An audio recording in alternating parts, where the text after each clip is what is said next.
I'm your Welcome 23. You're joining me for Nightbound, Chapter 6, Descent into Darkness. The werewolves by you, Enclave. You've just watched the blood wraith suck the life out of Kristoff, the pack alpha. And now the surviving werewolves are turning on you. You brought that blood wraith down on us, Nick Ryder. Kristoff may as well have died by your hands.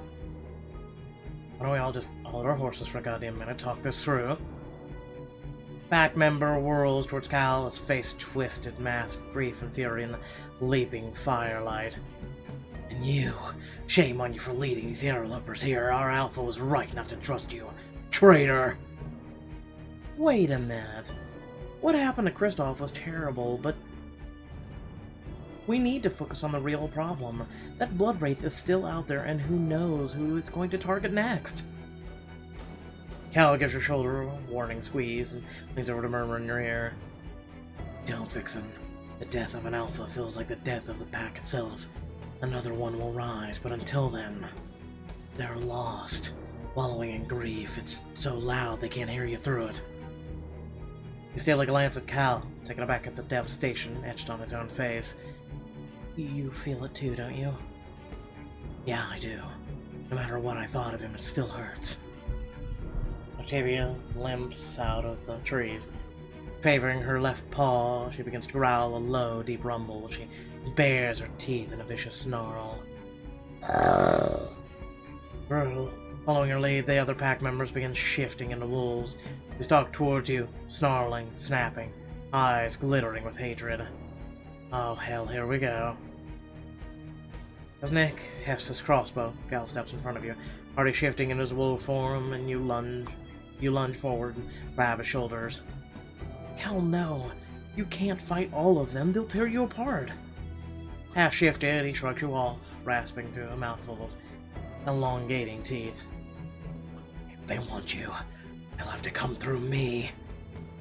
But they'll kill you. Nick catches your arm and tugs you back to his side. Let him go, Vixen. We don't stand a snowball's chance in hell of making it out, not without Cal fighting for us.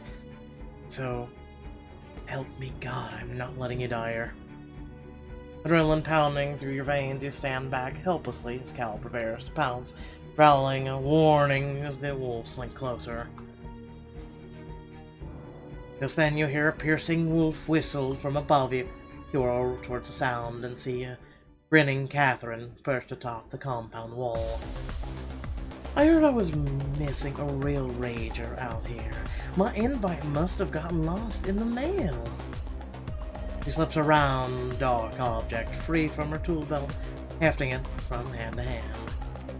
So I thought to myself, that just won't do. Winding back, she flings the object into the compound, burst open on impact, releasing a thick smoke, whirling gray smoke. The smoke creeps over the compound like something alive, coiling and expanding until it completely obscures your vision. In a blind panic, the wolves break into ear-splitting howls and snarls. Time to run for cover. You take off, spreading in the opposite direction with the clamor. The smoke swirls in front of your eyes, thick and choking. You can't see a damn thing. You collide with something furred and massive, your heart leaping into your throat. Oh no. And a familiar form emerges from the smoke, looking down at you with warm golden eyes. Hell, thank goodness. So, do you know where Nick is? We got separated in the smoke. Can you smell him? Strong hands suddenly clamps around your waist. For rest, you dig your heels in, resisting the grip. Hey, let go! It's me, honey. Relax. This way, unless you want to get up and close and personal with one of the mongrels. Present company excluded, of course. Now, come on. I can barely see you. How are we going to find the exit? I came prepared. A drop of Artemis's tears in each eye before I detonated the smoke bomb. I can see clear as day. The back, though, they'll be chasing their own tails until the smoke clears. You hear a hoarse, familiar shout piercing through the smoke somewhere to your right. Get off of me, you mangy mutt! It's Nick. I think he needs our help. This is your chance to help Nick in a fight, or against the pack, and maybe earn a little respect. He's a hunter. He'd want me to leave without him, right? He'll find us, trust me. If there's one thing that man excels at, it's wriggling his way out of the tight spot. With Cal on your heels, you follow Catherine blindly through the swalls of smoke. A few moments later, you reach the compound's gates, where the smoke is thinning into wisps. You spot Nick, grim-faced and spattered with blood. He catches sight of you, rushes over, wrapping you in a rough hug. You okay? She a real persistent she-wolf. Things got a little hairy. Unintended. I'm fine. Catherine found me and led me away. Wincing, he loosens his collar, fingers coming away slick and glistening with blood. You're hurt. My TV got a good swipe on me before I managed to fend them off. Nothing will survive. Come on, the smoke's already starting to dissipate. We need to be somewhere else fast. Catherine leads the way out through the compound's gates and the dark, tangled bayou beyond. Later, after putting some distance between yourselves and the lodge, Nick throws Catherine a begrudging sidelong look, then breaks into a crooked grin. Never thought I'd say this, but hell, it's good to see you, Katie. How'd you find us? My employer's interests run counter to the pack's, so I keep close tabs on them. I heard chatter that something was afoot. So I dropped by for a look, just in time to see a damn blood wraith dispatch Kristoff. Looked like things were getting hairy after that, so I figured you could use some help. Nick winces, awkwardly rubbing the back of his neck. Well, thanks, you saved our asses back there. Sweet as it is to hear you eat crow, we're not out of the woods yet, literally. Follow me. Catherine leads you into a darkened bayou, the mud-choked undergrowth sucking at your feet with every step. Till you emerge on the banks of a winding river overhung by cypress boughs and rippling facets glimmering under the moonlight. Our chariot awaits. You follow her gaze to a bend in the river, where an airboat is tethered to the bank. Nick lets out a low, admiring whistle. Okay, sweet ride. Not that I'm surprised. I hear your retainer is pretty high these days. If you'd rather swim, be my guest. I hear the water is just balmy this time of night. No alligators whatsoever. Beside you, Cal shifts back into human form, scrubbing at his face with both hands. The smoke is deathfully foul. Mix of wolf's bane. Are you okay? Can you see? I'm fine, but we should hurry. They'll know we're gone soon as it clears. Octavia's been Kristoff's right hand for years. My money's on her ascending the Alpha, and she'll never let this go. You file onto the airboat, deck bobbing beneath you, and Catherine takes the stick.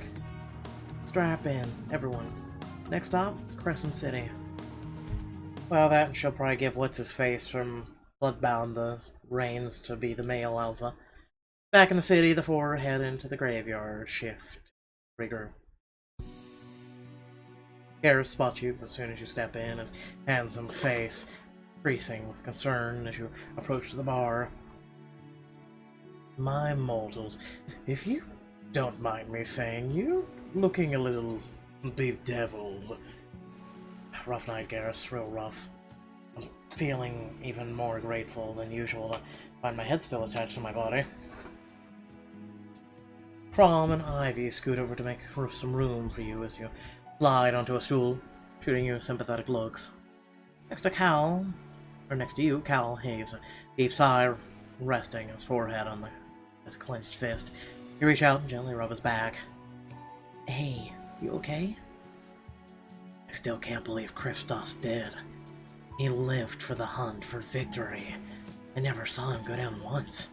Not even in a sparring match. That bloodwraith took him down like he was nothing. Less than nothing. Of course it did. That's what they do. And if that's one after a vixen, you're in way over your head, Nick. We all are.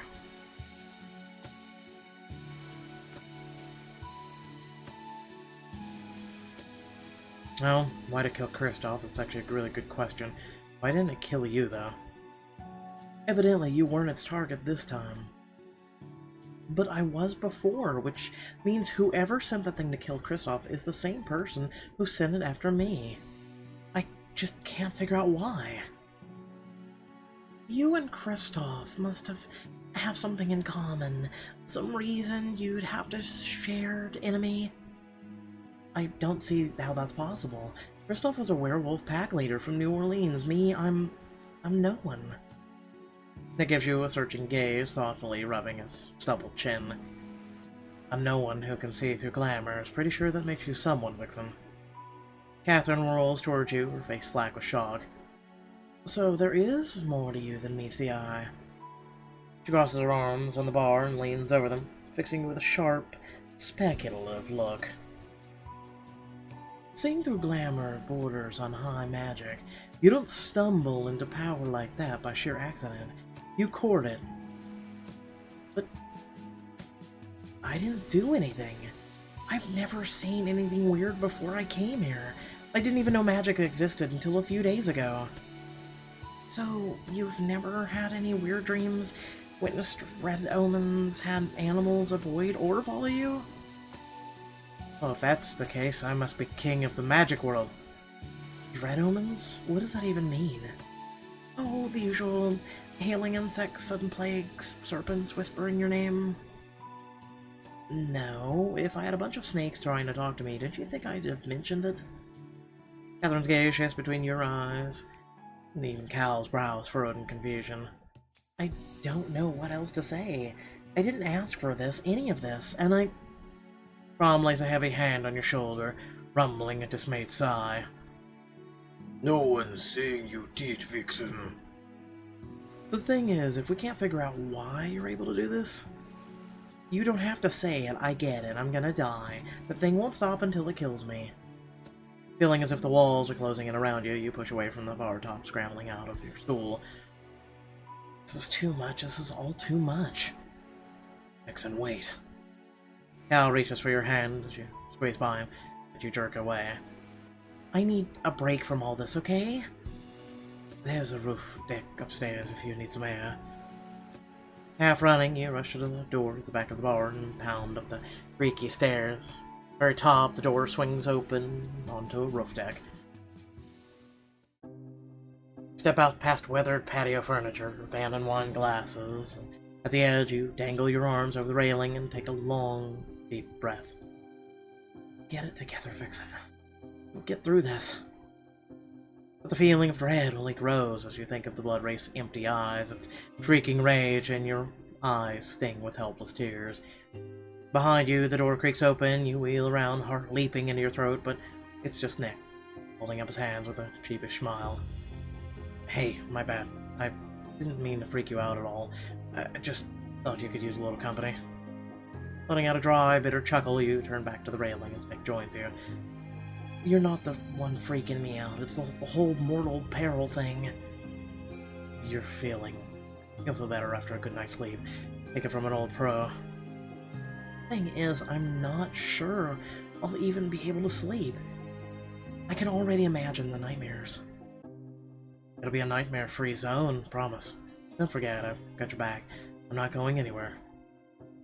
Got a vow to protect you, Vixen, and I'll be damned if I let anything hurt you.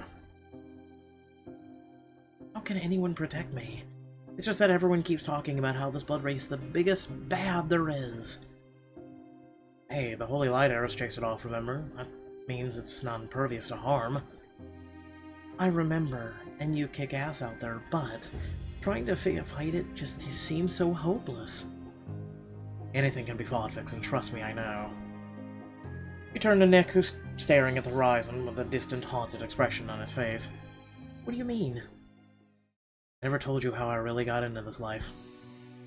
You lay a cautious hand on Nick's arm and he slides us over it, squeezing. I was just a kid, 4 or 5. I shouldn't even remember it, but it's too damn horrible to forget. What happened? We were out in the bayou for a picnic. It was my mom's birthday. Nick. She loved the outdoors, wanted to celebrate in her favorite place. Big cake, big sparklers, the whole shebang. Maybe that's what attracted it. The laughter, the fire. Hell, I don't know. Came out of nowhere. Just after sunset, one minute we were all happy. My mom was teasing my dad about hogging the cake, and then he falls silent as start working as he falls hard. You don't have to tell me the rest if you don't want to. It hurts too much. No, you need to know. You deserve the truth from me, and this is part of it. He blotted out the last of the sun. Remember that? It was so tall, of claws and shadows and bone. And its eyes were burned straight through me. It was like my insides were on fire, but I couldn't look away. A deep chill shudders through you, your skin burst into goosebumps.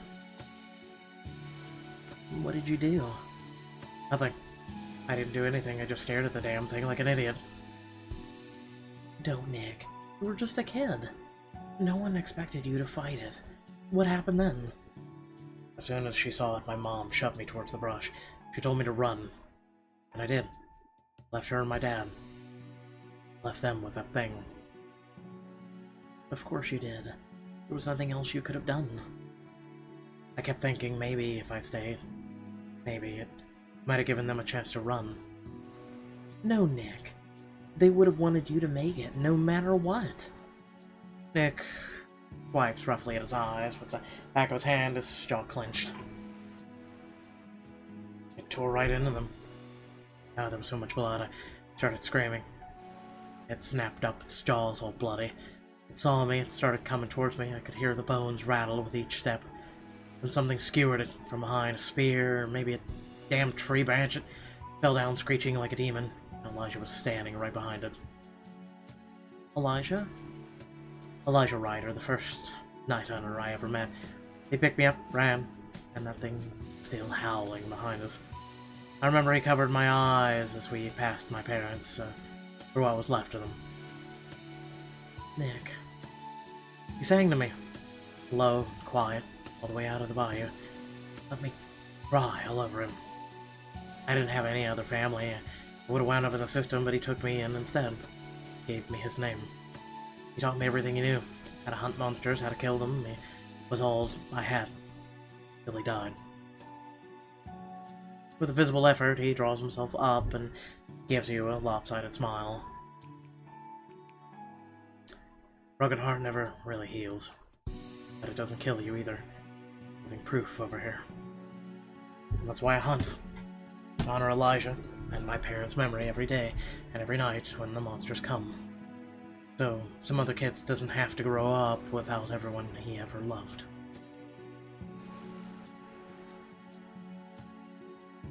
He turns, lighting your arms around Nick's lean waist and pulling him close. After a moment he relaxes, wrestling his temple against yours. Thank you for telling me all that. I know it must have hurt so much to remember. I've never... No one even else knows that. Not all of it, but I wanted you to know, Vixen, so you'd understand that you're safe with me. I made a vow to protect you, and I keep my goddamn promises. I know you do, and thank you. We're about to go quiet, listening to the chorus of night sounds around you, then Nick reluctantly draws away. We should head back down, say goodnight to everybody. We both need to crash. Guess we should. I'm pretty dead on my feet. Downstairs, you rejoin the crew at the bar. Still a little shaky, but feeling more like yourself. Where's Catherine and Cal? My lady left soon after you. Some pressing business or other to attend to, and the wolf went to check on his brother. Nick yawns hugely, stretching his arms over his head with a pop. Time for me to hit the sack. Oh, Vixen, Crom swung by the alley where you were attacked by the other night. Found your suitcase. Really, Crom? Thank you so much. Oh, it was no trouble. Well, except for the raccoons. Returning for the night, too. Oh, do stay. Just wondering. Even Crom is staying for one more, aren't you, darling? Crom hurriedly looks away from Garrett, obviously flustered. Yeah, I mean... Wait a minute, is Crom Garrus? If you stay for another drink, you'll get a chance to spend some quality time with the three of them. It's time to crash. I'd love to, but feeling pretty wrecked. Maybe next time? Any time of day or night, gorgeous. You and Nick are always welcome here. Night, buds. See you soon. We'll be here if you need us. Waving goodbye, you followed Nick up to his apartment. Inside, you change in your pajamas and let a jaw-popping yawn. Feels like I've been awake for days. You flop down on the couch asleep before your head even hits the pillow. I was like that yesterday, and it was very hard to get up. Wake blurrily to a shaft of late night or late afternoon sunlight falling on your face. What time is it? Grimacing, you sit up and reach into your pocket for your phone and see several message notifications on the screen. Vera. Hey Vixen, it's Vera. Sorry for going MIA. I wanted to tell you that Kristen's awake. I'm staying with her at the hospital. Just got this on my way. Oh, you're gonna... okay. Hard hammering, you leap off the couch and scrawl a hasty note to Nick. Then you hurriedly get dressed and pound down the stairs. A little while later, you burst in the hospital room, still out of breath from arguing your way past the nurse at the reception desk. Kristen, Joy fades as you take in Kristen lying still on the hospital bed. Her eyes are closed, her left arm heavily bandaged, and her foot in a suspended cast. You shoot a distressed glance at Farah, who's sitting in the chair by Kristen's bed. You made it. I thought you said she was awake. Kristen's eyes flutter open, and she give you a weak, tremulous smile. I just resting my eyes a little, but I'm really, really glad to see you. You perch carefully on the side of Tristan's bed, gently taking her hand. How are you feeling? Doctor says I just need rest, but stuff hurts. All the stuff. The assholes who mugged us really messed me up. Mugged? Vera told me. I remember arguing with that bouncer at the Boogaloo, but after that everything just fades to black. Probably better I don't remember any of it, huh? Definitely better. It was a bad scene. The worst. Kristen's eyes flutter sheepishly. There you go. A pain moan as she drifts to her side. With her hand, heart clenching. We should let you sleep, but text me if you need anything, okay? I'm here anytime you need me. Me too, Cookie. Just a phone call away. Okay. Love you guys. Step out into the hospital hallway with Vera, quietly shutting the door behind you. So Vera, where the hell have you been? I've been looking for you for days. You just disappeared. I know. I'm so sorry. What happened back there in the alley? After that thing chased you away, I called an ambulance to come get Kristen. I tried to contact you, but I didn't have your number until Kristen woke up and gave it to me. Vixen, I know this is a lot, but we both know we saw something impossible that night. Something not human. Swallow hard, biting your lip. Yeah, we did. I mean, it put Kristen in a coma just by touching her. I've seen some unbelievable things in my town, but nothing like that. It's a blood wraith. Oh god, I thought they were a myth. Wait, you've heard of them? How? How have you? I've learned a lot in the past few days. More than I ever wanted to know, frankly. It sounds like you've been through a lot, and I feel like a crap for not being there to help. Maybe I could make it up to you. There's a really cool spot nearby. Sangria and tapas under the stars. Live music. You can tell me all about what happened. What do you say? Spend the evening with Farah. You'll get more than the city's charms and get close to her. She's gorgeous. Can I say that? She's just... Damn, I am like drawn. Am I the only one? I'm just saying. I really have to get back. I should do this for both of our sakes. That sounds wonderful, but I really have to run. A friend's expecting me. Vera gives you a brief, regretful smile, nodding tightly. Of course, I get it. I'll just go check on Kristen one more time. Maybe we can catch up soon. You have my number. And I meant what I said to Kristen. I'm just a phone call away, so if you ever need anything. Thanks, Vera. That means a lot. Abruptly, Vera pulls you in for a quick, tight hug. Soft curls brushing your cheeks. Stay safe, okay? I don't think I could stand it if something happened to you, okay? I'll be okay, I promise. I'm tougher than I look. Farrah presses her lips together and nods. Her eyes glossy with tears and then disappears back into Kristen's room. Who is this woman? You make your way out of the hospital and walk briskly towards Nick's place. Glancing at the time, you turn down a shortcut through a narrow alley. Crap, Nick's probably freaking out. As you got between the narrow walls, you hear a faint scraping sound behind you. What the? A long shadow falls over you, and you wheel around, coming face to face with a lurching figure in tattered, soil-streaked rags. Oh, we have zombies now! Oh. Oh my god. Its decayed jaw hangs unhinged and lets out a dry, rattling rasp. It lumbers towards you, swiping the air. You stumble away, until your back presses against a dumpster. I played a lot of Days Gone. Quick, jump in the dumpster. No, get away from me. With a hissing rasp, the corpse lurches at you, its icy hands clamping over your wrists. Ah! You struggle, but its grip is horrifyingly strong. It wrenches your arms down, pinning them by your sides. Frantic, you thrash from side to side, straining with all your might as its rotting face looms closer. Fainted breath spilling over you. No! I should kick it, headbutt it. I'm gonna go with headbutt. Snap your head forward, your forehead slamming into the creature's nose with a grotesque crunch.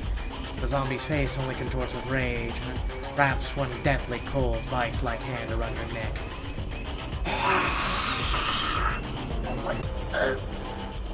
As your vision begins to dim, darkening at the edges, you see Vera appear behind the corpse's shoulder.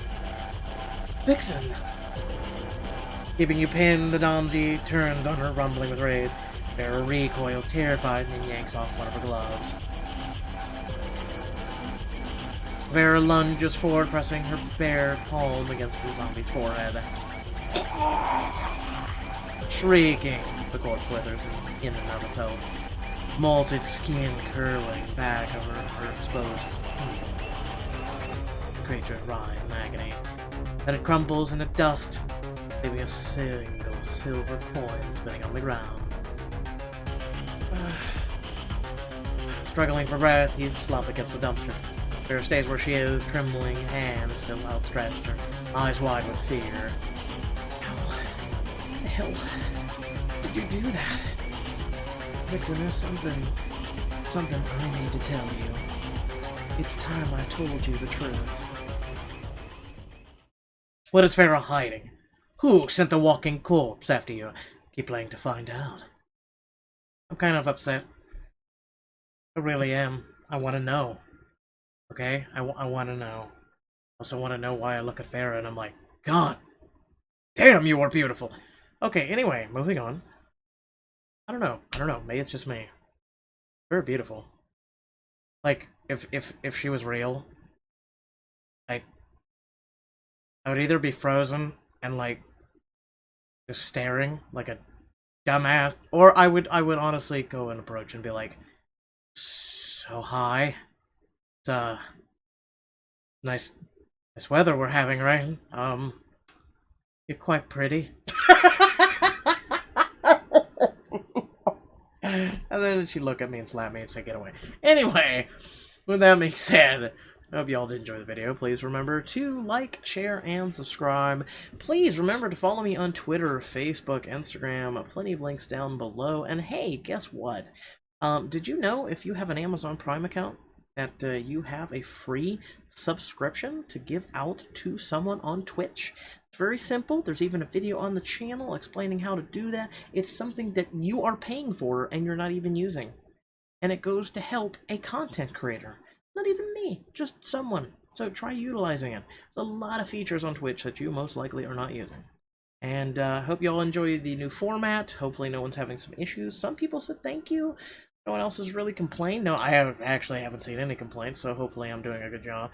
I'm always trying to increase what I do here on the channel, and it's for you, you know? I spend a whole day trying to figure out how to make sure that it's great quality while you're holding your phone vertically instead of horizontally, with full screen or not, and it stays the same, if not gets bigger. I'm trying to do this for you. It's not for myself because I watch horizontally because I'm good like that. Anyway, with that being said, thanks for tuning in. I hope to see you all in the next video, and I'm sorry about this being late. I just didn't feel good yesterday. I kind of went into a nice, sleepy little coma, so peace out.